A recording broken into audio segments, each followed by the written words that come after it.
Gratuito curso de ilustração digital com Adobe Illustrator.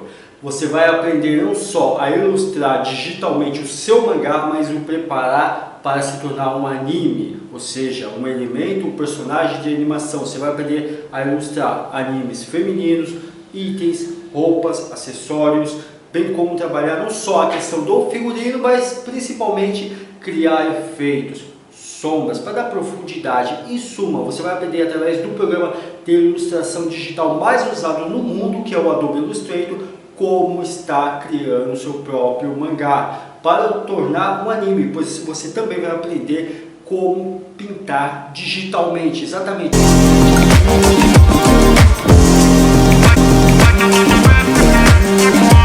Pintura digital, com efeitos, com modificações, detalhes, uma riqueza enorme em relação aos mesmos.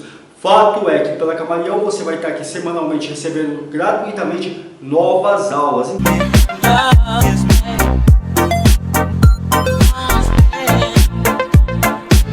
Então já sabe, se inscreva no canal, não só para poder ser avisado em relação aos novos conteúdos,